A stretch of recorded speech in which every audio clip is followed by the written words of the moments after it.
La TVT au cœur de l'information.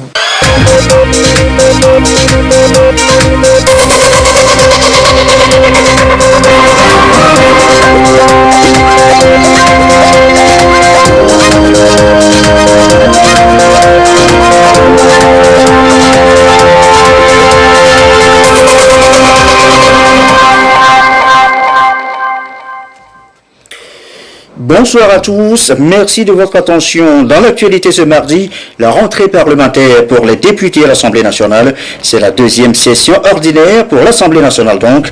À l'ordre du jour de cette session, la dernière probablement pour cette 5e législative, la loi de finances 2019. Bien sûr, il y aura aussi des questions liées à l'actualité. L'université de Lomé évoquée aussi largement ce soir. D'abord son classement en tête des universités francophones d'Afrique, une reconnaissance des efforts consentis. Nous parlerons aussi de l'élargissement de son réseau de partenariats, sans doute ceci pour évoquer cela. Et puis le championnat militaire et paramilitaire de taekwondo, top départ cet après-midi de la compétition à Lomé. Les équipes ont une semaine pour dégager un champion. Voilà, mesdames, messieurs, le sommaire, bienvenue aux 20h. La Guinée-Conakry en fête ce mardi. Le pays d'Alpha Condé célèbre le 60e anniversaire de son indépendance. Elle avait été proclamée, rappelez-vous, le 2 octobre 1958 avec toutes les conséquences. Juste un clin d'œil à l'histoire. Célébration donc aujourd'hui de ce 60e anniversaire devant les hôtes de marque, parmi eux le chef de l'État togolais, Faure Sazimna Gnassingbé, accueilli, vous allez le voir, ce matin à Conakry par son homologue, le président Alpha Condé. C'est une visite qui traduit également l'excellence des relations entre Lomé et Conakry. Occasion également pour les deux chefs d'État de passer en revue, en marge des festivités bien sûr, les questions d'intérêt commun. Je vous laisse regarder les images.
C'est un grand défilé militaire et civil qui a marqué les festivités de ce 60e anniversaire donc de la Guinée-Conakry. Voici là quelques images de ce défilé militaire et civil.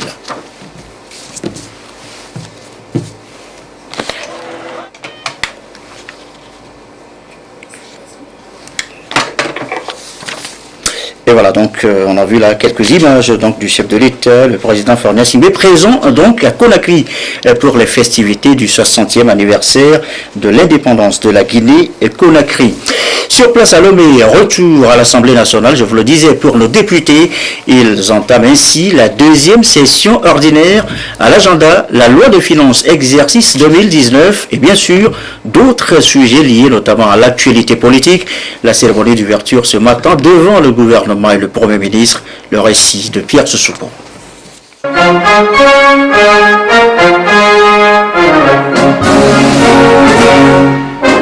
Quand résonne la terre de nos aïeux, on ne doute pas de la solennité de l'événement. De leur écharpe saint, les députés de la 5e législature ouvrent leur dernière session ordinaire. Au perchoir, le président de l'Assemblée nationale, quelque peu ému. Pour la cérémonie inaugurale, des hommes et femmes qui incarnent les institutions de la République ont répondu présents. À la première loge, comme M. Lomklasso, Premier ministre, chef du gouvernement. L'actualité politique togolaise oblige, peut-être, mais avant de s'adresser aux représentants du peuple, Dama Dramani va d'abord officiellement clore la 3e session extraordinaire. Le cérémonial ouvre ainsi la 2e session ordinaire, une session dite budgétaire, généralement consacrée à la loi de finances portant budget général de l'État. Mais s'annonce déjà un ordre du jour particulier compte tenu des échéances électorales. Au moment où, pour la première fois, se déroule une cérémonie solennelle d'ouverture de session ordinaire dans ce nouveau siège, je voudrais avant toute chose exprimer la sincère gratitude de la représentation nationale à son Excellence Monsieur le Président de la République pour la réalisation et l'inauguration de ce majestueux édifice, fruit de la coopération sino-togolaise. On ne le dira jamais assez, sans l'attachement du chef de l'État au rôle de l'institution parlementaire dans la consolidation de la démocratie et le renforcement de l'état de droit dans notre pays, la construction d'un nouveau siège de l'Assemblée nationale togolaise allait demeurer à l'étape de projet plusieurs années encore. C'est pourquoi nous continuerons à rendre hommage à son pragmatisme et à son sens élevé de l'État qui lui ont permis de négocier avec la partie chinoise le démarrage du chantier. L'actualité togolaise oblige, loin d'être une session exclusivement consacrée à l'étude du budget général, la présente session s'annonce comme une session charnière avec un ordre du jour particulier portant également sur des enjeux politiques majeurs. En effet, elle s'ouvre à la veille des élections législatives annoncées pour le renouvellement de la législature, élections qui se dérouleront le 20 décembre 2018. Elle s'ouvre par ailleurs dans un contexte sociopolitique national dominé par des négociations intertogolaises sous la facilitation de la CEDEAO. Pour le président de l'Assemblée nationale, les élus du peuple sont ainsi à la croisée des chemins des réformes et il faut donc faire le choix de la dignité et de l'honneur pour aboutir à des réformes institutionnelles de façon consensuelle. Les recommandations de la CEDEAO ramènent donc la représentation nationale à la croisée des chemins des réformes au Togo. Les députés sont appelés, soit à faire le choix de la dignité et de l'honneur en adoptant cette fois-ci les réformes envisagées à la majorité des 4/5 qui portera haut l'image du Parlement, temple de la démocratie investi par le suffrage populaire. L'opinion nationale et l'opinion internationale ont les regards tournés vers nous les députés, la 5e législature, qui avons ainsi la lourde responsabilité de jouer notre partition pour opérer des réformes politiques et institutionnelles consensuelles dans l'intérêt supérieur de notre pays. Ce pays, le Togo, que nous avons en partage, a trop souffert des divisions de la classe politique. Nous en appelons à l'esprit patriotique des dirigeants des partis politiques et regroupements de partis politiques afin de créer au sein de leur formation les conditions d'apaisement permettant de sortir notre pays des difficultés actuelles et de poursuivre sa marche en avant vers un avenir meilleur, porteur d'espoir et d'espérance légitime pour les générations présentes et futures. Les jours qui s'annoncent ne seront sans doute de tout repos pour les locataires du temple de la démocratie. Et voilà, et cette session est sans doute la dernière, vous venez de l'entendre, pour les députés de cette 5e législature. Le recensement électoral maintenant, jour 2, ce mardi, dans la zone 1. Suite des opérations d'enrôlement des citoyens, ils sont sortis un peu plus nombreux qu'hier lundi, une journée de pluie, rappelez-vous, le constat dans le Grand Lomé avec nos reporters Ferdinand Chassoua, Yves Abevivi. 2 octobre 2018, deuxième jour du recensement électoral en vue des échéances de décembre 2018.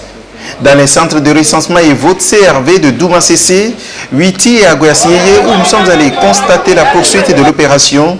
Tout se déroule comme prévu selon les agents recenseurs. Ils ont relevé l'affluence des populations dans certaines localités et qui les a poussés à trouver des astuces pour satisfaire les électeurs obligés de revenir le 3e jour pour se faire établir leur carte. Dans l'ensemble, tout va très bien. Jusqu'à présent, il n'y a rien à signaler, tout se passe très bien. Il y a l'affluence, les gens viennent, on les explique comment ça se passe et puis bon, ça se passe super bien quand même. Normalement, tout se passe bien. On n'a pas eu de soucis en tant que tel. Hier, c'était la pluie qui avait dérangé un peu. Hier, il y avait eu tellement d'influence. Et aujourd'hui également. Non, ici, il n'y a pas de problème. Les gens viennent s'inscrire. Aujourd'hui, ils sont venus massivement. Pour les électeurs chanceux qui disposent de leur sésame, leur carte, donnant accès au prochain vote, aller se faire recenser est un impératif. Je remercie Dieu de m'avoir permis de me faire enrôler et avoir ma carte d'électeur. D'autres n'ont pas eu cette chance et ils sont obligés de revenir demain. La carte d'électeur est d'une grande importance. Oui, le problème c'est que nous sommes arrivés, la queue était un peu longue et finalement, on est resté longtemps et le recenseur sort et nous annonce que il clôture à 16h, que les machines sont programmées, dès qu'ils sont à 16h, elles verrouillent. Des gens qui sont un peu stressés et puis impatients, ils veulent vraiment la carte avant de partir, mais l'heure étant ce qu'il faut parce qu'on a besoin de couper au plus court pour pouvoir enregistrer les CD pour faire le rapport. Donc à 16h pile, comme cela était dit au niveau de la formation, on a dû couper à 16h pile. Dans ce cas, on leur a donné des étiquettes pour pouvoir leur permettre de venir demain. Quand ils seront là, on va les servir avant ceux qui viendront. Un citoyen doit se faire enrôler premièrement et voter.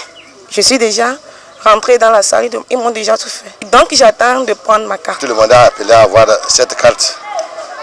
Même si tu n'as même pas été au vote, ça peut te servir aussi, ça sert de carte d'identité. La plus grande partie de nos camarades de ça les sert aussi à la banque. Moi je vois que c'est bon. J'invite toute la population de venir faire ça. Ceux qui ont 18 ans en allant, donc ils n'ont qu'à faire ça. C'est nécessaire. Dans les centres de recensement et vote où sont déployés les éléments de la FOSE, la liste des enregistrés au premier jour est déjà affichée et consultable. Ce recensement se poursuit jusqu'au 8 octobre 2018, de 7h à 16h, et les électeurs disposent donc encore de 6 jours pour se faire enrôler dans la première zone. À Motchin et dans le moyen mono, à Tongue précisément, c'est le même constat fait par nos équipes. Les populations sortent, s'inscrivent, mais pas forcément de la même façon pour tout le monde. Vous allez voir pour les sans-papiers comment cela se passe. Est-ce possible de s'inscrire lorsqu'on n'a pas sa carte d'identité? Eh bien, nous allons le voir tout à l'heure dans le courant de cette édition. Tout a commencé hier lundi pour cette première phase dans la zone 1, la région maritime, une partie des plateaux. 3 localités sont concernées dans les plateaux, 3 localités dont Elavagno dans l'Est mono. C'est là où nous nous rendons à présent. Notre équipe sur place a fait le tour. Le point dans ce reportage de Sylvain Raboutou. Le recensement, une étape décisive et non négligeable dans le processus électoral. Ici à Elavagno, dans l'Est mono, chacun s'active pour l'enrôlement des électeurs. Avec les dispositifs mis en place, nombre d'électeurs ont été enrôlés ce premier jour, ce qui montre la suffisance du démarrage effectif du processus dans cette zone. Un recensement pour permettre au Togo de disposer d'un nouveau fichier électoral. Ça vient débuter ici. Serve Central Forest 1 à 7h00. Les portes sont ouvertes et on a commencé le recensement comme vous-même vous le voyez. Bon, sans inquiétude, on est en train d'avancer et ça va aller. Ce nouveau fichier électoral sera en phase avec les standards internationaux pour l'organisation d'une élection transparente et crédible, ce qui nécessite l'obtention de la nouvelle carte d'électeur, seul moyen devant permettre aux citoyens d'accomplir en toute quiétude leur devoir civique. J'ai déjà ma carte, moi, donc je suis déjà dans la logique du vote, parce que d'abord, pour gagner des élections, il faut aller voter. Et pour voter, il faut avoir une carte. Et donc, nous disons à tous nos frères, à toutes nos sœurs de faire l'effort d'aller se faire enrôler. 3 CRV sont opérationnels ici à Elavagno dans l'Esmoulou. Dans chaque CRV, le processus d'enrôlement est bien suivi, notamment la vérification de l'identité, la collecte des données biographiques, l'introduction et la saisie de ces données, puis confection de la carte d'électeur. C'est donc le tout premier. Bon, le processus est un peu lent, parce que comme c'est le premier jour, j'ai suivi tout le processus, je vois qu'il y a un peu de lenteur maintenant, je crois que ça commence pas à aller. Ça, je me suis préparé à accomplir mon devoir civique le 20 décembre. Avec cette carte-là, je suis sûr que je voterai le 20 décembre prochain. Certaines localités des plateaux font partie de la zone 1. Entre autres localités, le Moaimono, Khao et Elavagno. Autre sujet évoqué ce soir, l'université de Lomé a le vent en poupe. Elle vient d'être classée, je vous l'annonçais, devant toutes les autres universités francophones d'Afrique. Classement TP-Link de l'évaluation des universités francophones d'Afrique. C'est une reconnaissance. Qu'est-ce qui motive ce rang, cette performance? Les explications de Adolphe Paca. La nouvelle tombe à quelques jours de la rentrée universitaire. L'université de Lomé, qui a pour mission de former et d'évaluer ses étudiants, a été à son tour évaluée sur la forme et le fond de ses prestations. Elle gagne en points et ici au-dessus des autres universités sœurs de l'Afrique francophone selon le classement 2018 TP-Link sur la base de l'évaluation périodique des processus d'évolution des universités francophones d'Afrique. Bonne nouvelle, fruit d'un travail abattu ces dernières années pour la modernisation de cette structure. Mais la nouvelle est accueillie avec modération par les acteurs même de ces avancées. Nous prenons ce classement avec beaucoup de recul. Beaucoup de recul et beaucoup d'humilité parce que parmi les universités francophones de la sous-région, nous savons qu'il y a un travail qui est fait à l'université de Lomé. Mais de là à nous mettre devant toutes les universités francophones, cela est appréciable. Il ne faut pas perdre de vue qu'à l'université de Lomé, il y a un travail de fond qui est en train d'être mené. Ce travail abattu s'attaque à de grands chantiers comme le renouvellement des infrastructures, la rénovation des équipements, amphithéâtres, restaurants et cités universitaires, le renforcement des acquis de la bibliothèque et la disponibilité du Wi-Fi. Tout ceci pour améliorer et tant soit peu le quotidien de l'étudiant. Toutes ces réorganisations mises bout à bout permettent d'améliorer sensiblement le quotidien de l'étudiant à l'université de Lomé. Donc nous apprécions à sa juste valeur les fleurs qui sont jetées, mais pour nous ce n'est pas une fin en soi, ce n'est pas un aboutissement encore. Le travail à faire reste important. Encore beaucoup à faire dans les stratégies d'autofinancement, arriver à accroître le budget de l'université et dérouler des années académiques stables. Un autre grand défi reste la qualité de l'enseignement. Sur ce point, le système LMD, licence master doctorat, est désormais un atout. Le LMD a rencontré des difficultés. Ces difficultés sont notables. On a glosé énormément sur ces difficultés. Mais aujourd'hui, avec le recul, avec le fruit de l'expérience, il a été possible d'améliorer un certain nombre de pans du LMD. Ce qui fait que les difficultés que l'on rencontrait il y a quelques années sont progressivement en train d'être aplanies par le concours des enseignants, le concours des étudiants et le concours de la direction de l'université. Les principaux acteurs de cette démarche sont l'étudiant et l'enseignant-chercheur. Les évaluateurs ont dans ce sens fait des auditions aux différents laboratoires de l'université et interrogé des étudiants qui, à 83%, ont apprécié les innovations contre 21% restés sceptiques selon les statistiques du sondage. Et les efforts continuent, faciliter par exemple l'inscription pour les nouveaux bacheliers, les orienter, eh bien c'est l'une des avancées enregistrées aujourd'hui sur le campus. L'exercice a été renouvelé cette année avec la rencontre ce mardi avec les nouveaux bacheliers, le compte rendu de Antoinette Omaovovo. Après le baccalauréat, les nouveaux bacheliers éprouvent souvent des difficultés à s'inscrire à l'université. Face à eux, les responsables de la direction des affaires académiques et de la scolarité d'AS. Ils énumèrent les conditions d'accès aux différents parcours à l'université, les procédures d'orientation et d'inscription. Désormais, l'étudiant doit s'inscrire en ligne et avant de procéder à un dépôt des dossiers physiques pour achever son inscription.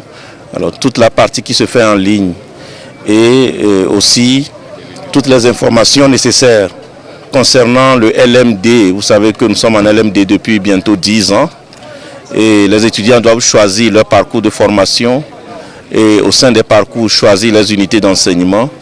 Étant nouveau bachelier, il n'est pas aisé de choisir un parcours de formation parmi 50 parcours proposés. Il n'est pas aisé de choisir les unités d'enseignement. Donc c'est pour porter aux étudiants toutes ces informations que nous réunissons ces nouveaux bacheliers. Chaque année, cette séance d'information est organisée pour partager les informations utiles avec les nouveaux bacheliers. Ceci pour les aider à faire des choix judicieux. Lorsque le nouveau bachelier arrive et qu'il est complètement désorienté, nous proposons un service d'appui. Mais nous n'avons pas un personnel très important pour nous occuper vraiment individuellement de tous les nouveaux bacheliers. Donc ceux qui passent par le service d'orientation, on les accompagne en leur proposant des choix de parcours. Désormais, pour enseigner, il faut apprendre à enseigner.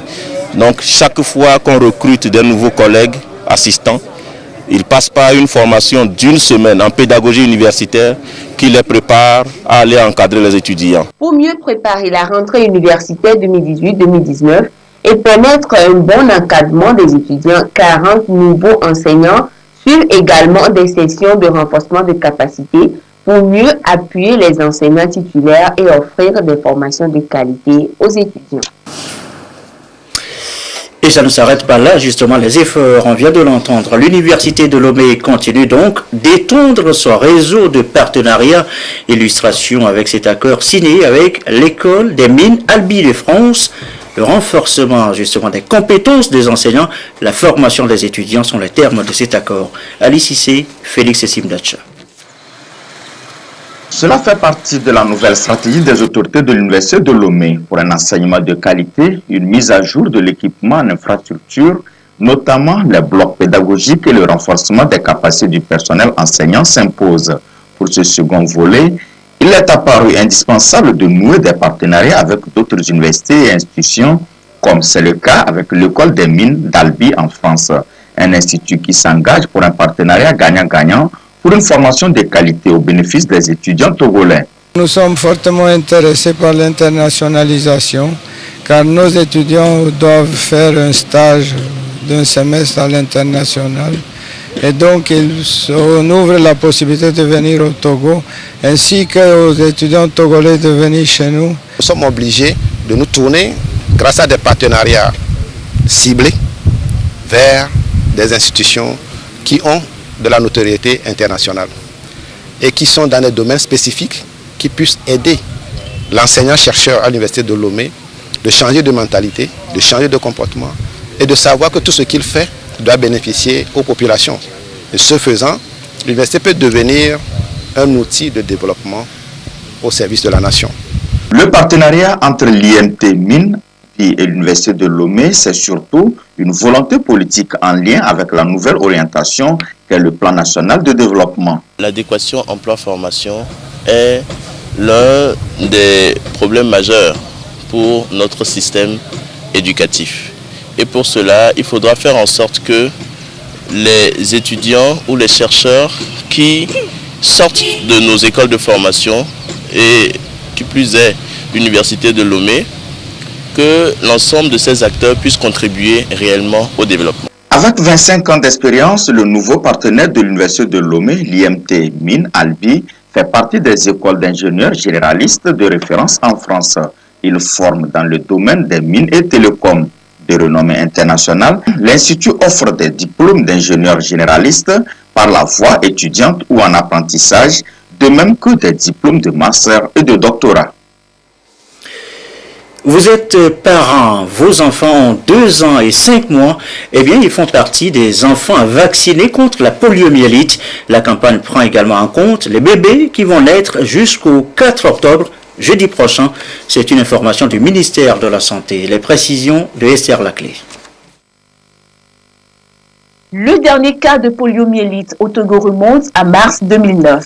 Par contre, les enfants nés entre le 18 avril 2016 et le 4 octobre prochain, environ 700 000 sont des enfants à risque à vacciner le plus tôt possible contre la poliomyélite. Un vaccin inactivé injectable vient d'ailleurs d'être introduit dans la vaccination de routine au Togo.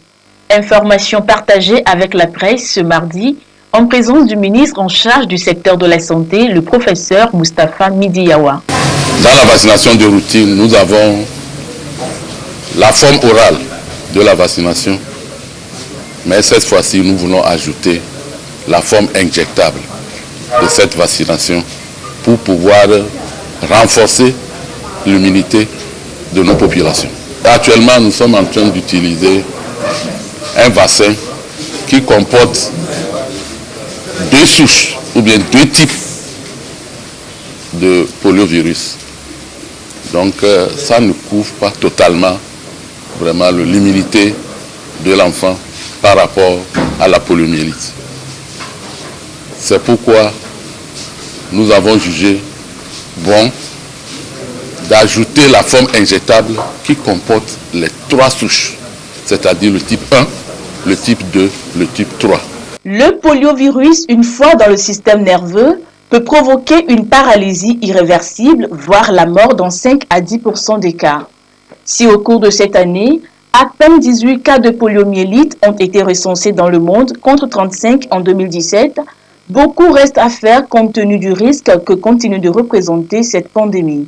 D'où cette période de transition au Togo. La période de transition, c'est la période que nous sommes en train d'utiliser les deux vaccins.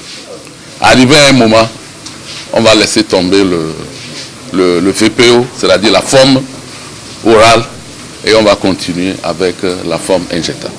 La forme orale ne comporte pas le type 2. La forme injectable contient les trois types. C'est pourquoi nous devons pour le moment utiliser les deux vaccins. L'introduction de ce vaccin se fera ce 4 octobre à Kémérida, dans la Bénin. Elle coïncide avec les activités de la semaine africaine de la vaccination. Elle sera effective à partir de cette date dans toutes les formations sanitaires au profit des enfants de 0 à 11 mois. Le reste de l'actualité, ce don qui vient soulager élèves et parents, surtout dans le Tandjouar, dons de fournitures et autres matériels didactiques aux élèves démunis des lycées de la localité. C'est un geste du ministre de la Sécurité et de la Protection civile. Le compte-rendu de Désiré Aloy.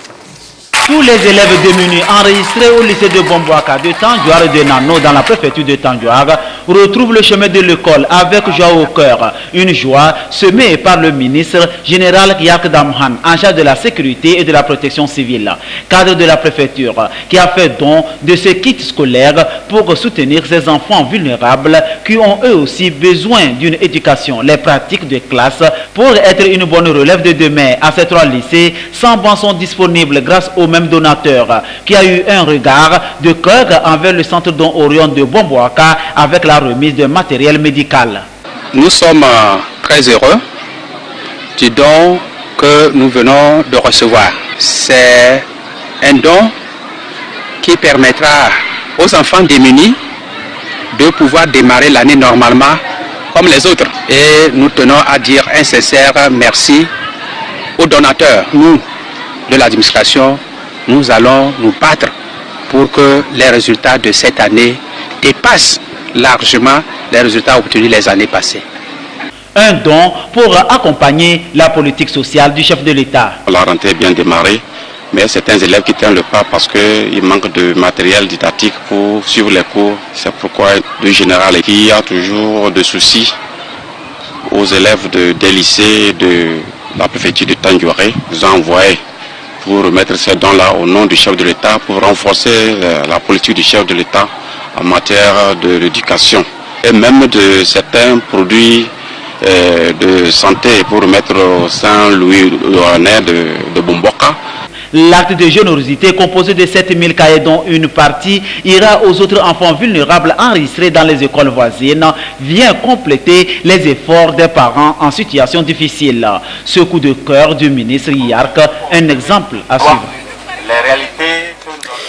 L'actualité, c'est aussi cette rencontre des filles et fils de la préfecture de Sotoubois le week-end dernier, placée sous le thème « Filles et fils de Sotoubois, mobilisons-nous pour le développement de notre préfecture ».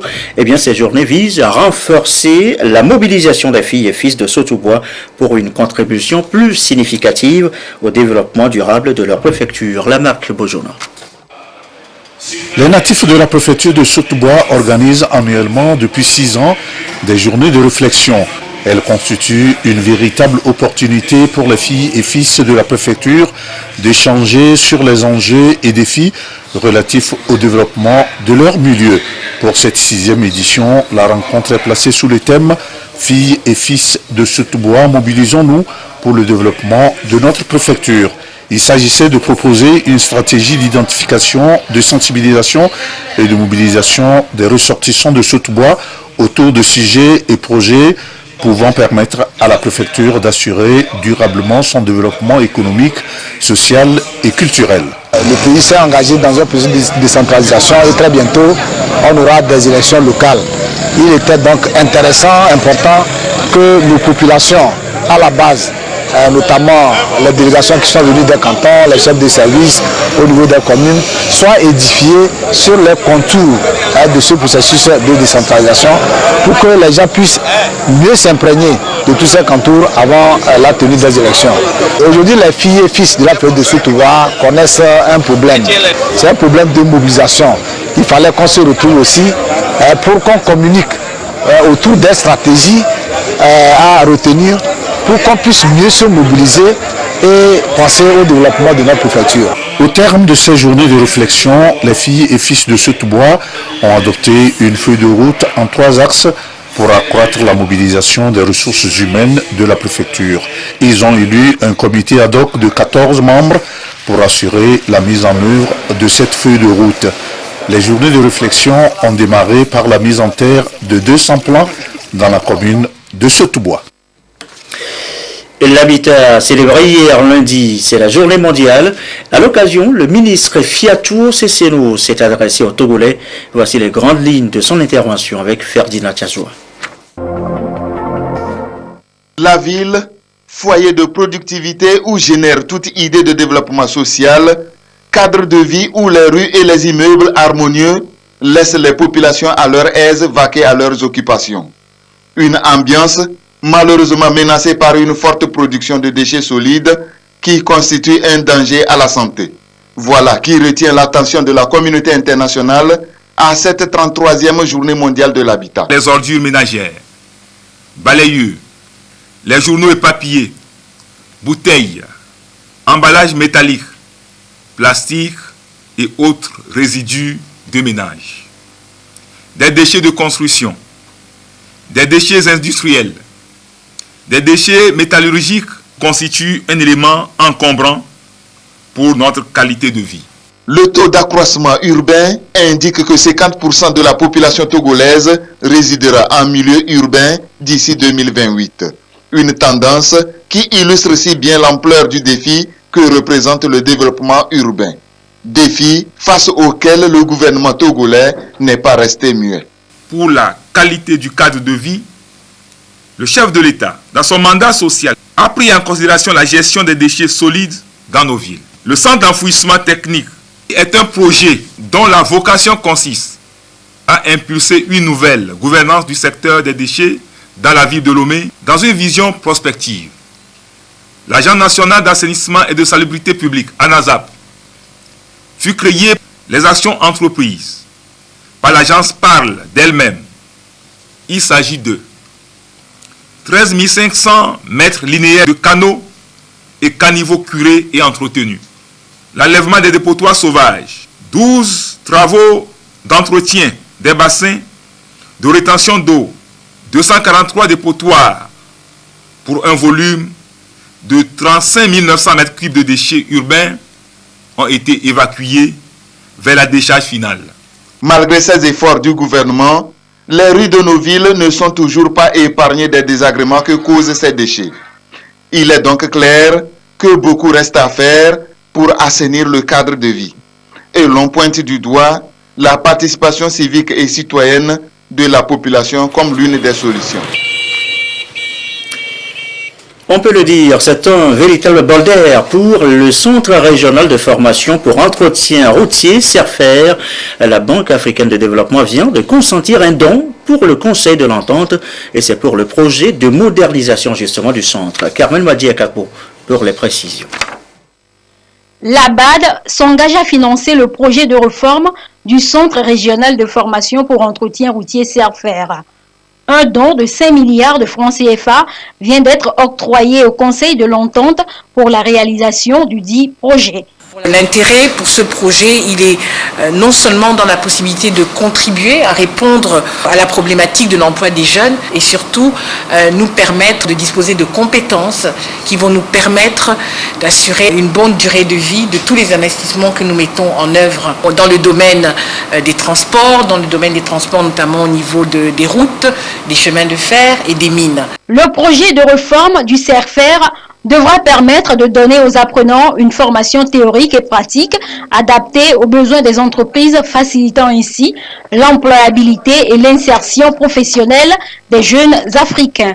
Le financement va permettre de réaliser les modules de la réforme que sont la restructuration de la gestion du centre, la réfection totale du centre et la construction de nouveaux locaux, l'acquisition de nouveaux équipements et matériels, le lancement de nouvelles filières de formation aux métiers du bâtiment, des routes, des chemins de fer et des mines, la mise en place de formations modulaires, l'introduction des filières de licence professionnelle, le renforcement des capacités du personnel enseignant, la mise en place d'une politique de communication pertinente, etc., etc. Le CERFER est une institution du Conseil de l'entente chargée de la formation des techniciens dans les métiers du bâtiment, des travaux publics, de la route, du chemin de fer et des mines. Ce don est le bienvenu selon le directeur général de ce centre sous-régional basé à Lomé. Cet accompagnement permettra d'élargir le nombre et surtout de les spécialiser. Et pour les spécialiser, il faut des équipements appropriés pour cela. Donc cet accompagnement permettra d'avoir tout le nécessaire pour faire une très bonne formation. Le projet de modernisation du CERFER va permettre de créer environ 8000 emplois directs en Afrique de l'Ouest sur les 5 prochaines années. L'Association des écrivains du Togo a tenu ce matin à Lomé son assemblée générale ordinaire. Elle est marquée essentiellement par les rapports d'activité et l'amélioration des statuts de l'association. Un nouveau bureau de 9 membres a été porté à la tête de l'association pour les 4 années à venir. Clarisse Aticlé. C'est ce nouveau bureau qui va désormais présider aux destinées de l'Association des écrivains du Togo pour les 4 années à venir. Composé de 9 membres avec à sa tête Germaine Koumelo Anaté, ce bureau aura la mission de relever les défis qui se posent à la littérature togolaise. Ces dernières années, la littérature togolaise se porte plutôt très bien en termes du nombre de publications. Mais elle souffre encore de beaucoup de maux, notamment les conditions d'édition qui sont très difficiles pour les écrivains, la diffusion, distribution, qui sont aussi des plaies, parce qu'il n'existe pas véritablement de structure de distribution, de diffusion de nos œuvres. L'autre défi, c'est aussi de faire en sorte que les œuvres des écrivains togolais soient bien représentées dans le programme éducatif.